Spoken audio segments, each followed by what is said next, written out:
हमारी कहानी है हौसले से सपनों की ऊंचाइयों को छूने की। हमारी मूवी की शुरुआत 1862 में लंदन के गुल्बरहैम्पटन शहर में, जहां हम सबसे पहले अपनी हीरोइन को, जिसका नाम एमेलिया है, जो अपने सफर में अपने पास ही बहुत भयानक यादों को देख लेती है, जिससे उसकी तबीयत खराब हो जाती है।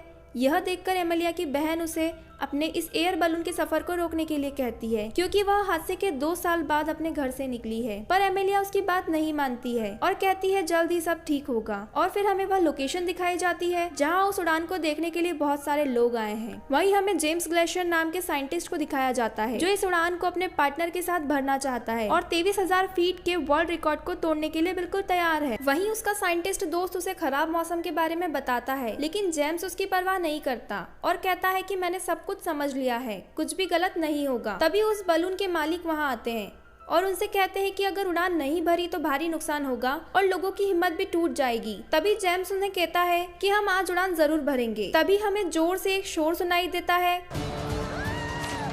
जो एमेलिया के आने से होता है, जो बहुत सी एक्टिविटी करती है और ऑडियंस को अट्रैक्ट करती है। एमेलिया एक एंटरटेनर और एरोनॉट भी है। जल्द ही बलून के पास पहुंच जाती है और जल्द ही अपने डॉग को भी अपने साथ ले लेती है, लेकिन जेम्स उसे मना करता है और वह जेम्स की बात भी नहीं मानती। लोगों को एंटरटेन करती है और जल्द ही वहाँ से उड़ान भरती है। कुछ ऊपर जाकर हवा में भी वह करतब दिखाती है और वहीं से अपने कुत्ते को नीचे फेंक देती है, जिससे सब लोग चौंक जाते हैं। लेकिन तभी डॉगी का पैराशूट खुल जाता है और वह आराम से नीचे उतर जाता है। और इस समय ऊपर से वे लंदन शहर को देख रहे हैं, जहां जेम्स दूरबीन से ब्रिटिश सोसाइटी को देखकर कुछ याद करता है, जहां वह और जॉन दोनों ऊपर छत पर चढ़कर दूसरे बलून्स को देखते थे और किस तरह उसने उस सोसाइटी से अपनी खोज के लिए फंड की मांग की थी। लेकिन वहाँ के सभी लोगों ने जेम्स का मजाक बनाया था और कहा था कि बलून में जाने के लिए मौसम की जानकारी होना बहुत जरूरी है। लेकिन जेम्स वह मौसम की भविष्यवाणी नहीं कर सकता, जिससे उसे और उसके घर वालों को बहुत बुरा लगा था। अब वापस हम प्रेजेंट में आ जाते हैं, जहां जेम्स खुद को हवा में एक आजाद पक्षी की तरह समझता है और एमेलिया से बातें करता है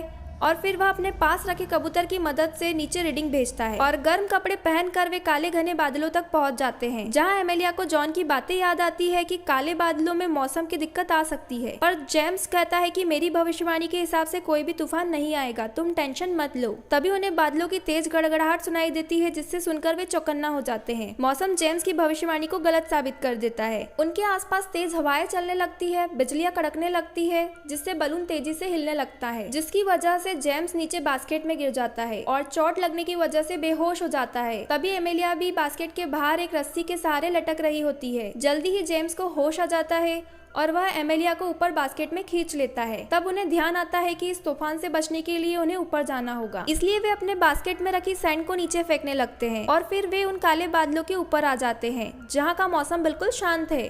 यहाँ वे अपने एयर बलून को ठीक करते हैं, जो तूफान की वजह से थोड़ा हिल चुका था। वहीं जेम्स को सनलाइट की वजह से अपने बलून की शैडो दिखाई देती है, जो कि बहुत खूबसूरत है। वे दोनों यहाँ आकर बहुत खुश होते हैं और यहाँ जेम्स अपनी एक्साइटमेंट चिल्ला चिल्ला कर जताता है। उसकी बात मानकर अमेलिया भी उसकी तरह अपने मन की भड़ास निकाल देती है और इससे उन दोनों को बहुत सुकून और खुशी मिलती है।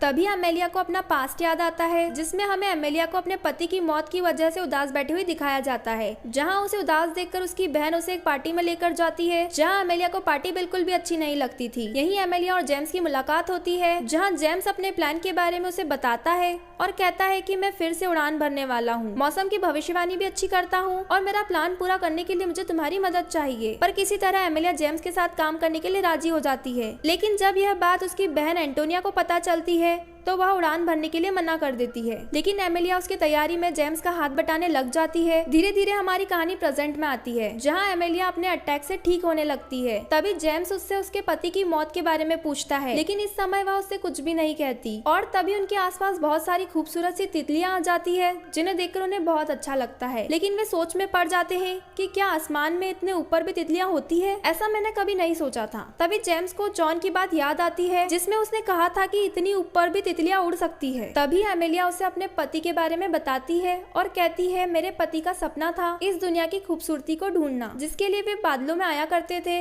लेकिन इसी वजह से उनकी जान चली जाती है। यह कहते हुए वह काफी इमोशनल हो जाती है और अपनी पुरानी यादों में खो जाती है और सीन फ्लैशबैक में चला जाता है, जहां हम देखते हैं कि एमेलिया जेम्स के ऑफिस आकर उसके साथ बादलों में जाने के लिए इनकार कर देती है, जिससे जेम्स निराश हो जाता है और चार्ल्स के पास मदद मांगने के लिए जाता है। लेकिन वह मदद करने के बजाय जेम्स का मजाक उड़ाता है और कहता है शायद ही तुम इतनी ऊंचाई पर जिंदा रह पाओगे। तभी वह यह बातें अपनी माँ को भी बताता है, लेकिन अपने पिता को कुछ नहीं बताता। जेम्स के पिता टेलीस्कोप का उपयोग करना जानते थे, इसलिए वे उसे आने वाली यात्रा के लिए टेलीस्कोप दिए थे ताकि उसे मदद मिल सके। तभी जेम्स को एमेलिया की आवाज सुनाई देती है और कहानी प्रेजेंट में आती है, जहाँ उनके बलून पर बर्फ जमना शुरू हो जाती है। और यही जब वे ऊंचाई देखते हैं तो उन्हें पता चलता है कि वे फ्रेंच के 23,000 फीट ऊंचाई के रिकॉर्ड को तोड़ चुके हैं। यह देखकर वे दोनों बहुत खुश होते हैं। तभी जेम्स यह न्यूज अपने दूसरे कबूतर के जरिए नीचे भेजता है। यहाँ पल पर बहुत सी बर्फ जम चुकी है, इसलिए अमेलिया इसे नीचे उतारने के लिए कहती है, लेकिन जेम्स उसकी बात नहीं मानता। वह और ऊपर जाना चाहता है। अमेलिया कहती है यह हमारे लिए खतरे से खाली नहीं है,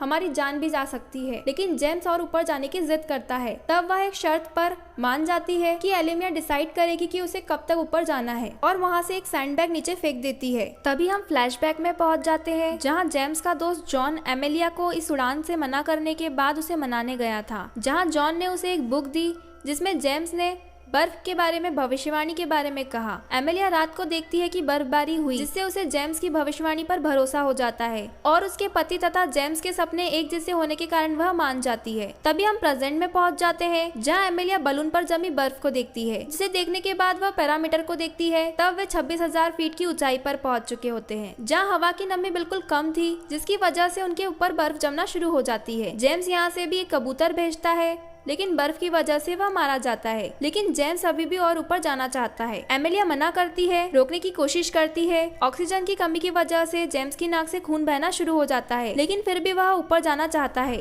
तभी जेम्स उसे डरपोक होने का ताना मारता है। तब एमेलिया उसे गुस्से में चाटा मार देती है और अपने पति के मौत की सच्चाई के बारे में बताती है, जहाँ एमेलिया की गलती के कारण वह बलून फट गया था, जिसके कारण वे दोनों बड़ी तेजी से नीचे गिर रहे थे। और वहीं एमेलिया को गिरने से बचाने के लिए उसका पति खुद बलून बास्केट से नीचे कूद गया था, जिसका खेद एमेलिया को आज भी है। यह सुनकर जेम्स उससे माफी मांगता है और नीचे जाने के लिए राजी हो जाता है। फिर एमेलिया नीचे जाने के लिए बलून के गैस वॉल की रस्सियों को नीचे करने की कोशिश करती है, लेकिन वे बर्फ के कारण जम चुकी है, इसलिए खींचने पर भी उन्हें कुछ नहीं होता। वहीं बर्फ के कारण जेम्स भी हाइपरऑक्सिया का शिकार हो जाता है, इसलिए अब एमेलिया खुद बलून के ऊपर चढ़ना शुरू करती है और उसके टॉप पर पहुंच जाती है और अपने पैर से किक मारकर बलून हॉल को खोल देती है, लेकिन ज्यादा ठंड के कारण वह वहीं बेहोश हो जाती है। फिर बलून नीचे जाने लगता है, जिसके कारण वह नीचे गिरने लगती है, लेकिन एक रस्सी से बच जाती है और किसी तरह बास्केट में आ जाती है। इधर नीचे एमेलिया का परिवार और ब्रिटिश सोसाइटी उनकी चिंता करना शुरू कर देते हैं, क्योंकि उन्हें गए काफी टाइम हो चुका है। इधर जेम्स को वहां उठाने की कोशिश करती है, क्योंकि जेम्स बेहोश था। जेम्स की आंखें खुलने पर वह बहुत खुश हो जाती है। कुछ देर बाद वहाँ स्नोफॉल होना शुरू होता है, जिससे वे इकट्ठा कर लेते हैं और बलून के नीचे उतरने का इंतजार करते हैं, जहाँ एमेलिया अपनी उड़ान को सक्सेसफुल मान लेती है। वहीं उनका बलून कुछ सेकंड ठहर जाता है, जिससे एमेलिया को लगता है कुछ गड़बड़ है, और बाद में पता चलता है कि बलून से गैस लीक होना शुरू हो गई है। वे जल्दी से अपने बास्केट का वजन कम करने के लिए सामान नीचे फेंक देते हैं, लेकिन फिर भी वे तेजी से नीचे जाते हैं। अब वे डर जाते हैं कि वे अब शायद ही जिंदा बच पाए। तब जेम्स एमेलिया को ऊपर रस्सियों पर भेजता है और खुद भी वहीं जाकर बलून की बास्केट को काटकर नीचे गिरा देता है, लेकिन बलून फिर भी तेजी से नीचे की तरफ आ रहा है। तब एमेलिया जेम्स को बचाने के लिए वहाँ से नीचे कूदने का फैसला लेती है, लेकिन जेम्स उसे ऐसा करने से रोक लेता है और अपने बलून की रस्सियों को कुछ इस तरह से काटता है कि वह बलून एक पैरासूट का आकार ले लेता है और अब वे आराम से नीचे आते हैं, लेकिन कुछ पेड़ों से टकरा जाते हैं और घायल हो जाते हैं, लेकिन आराम से नीचे पहुंच जाते हैं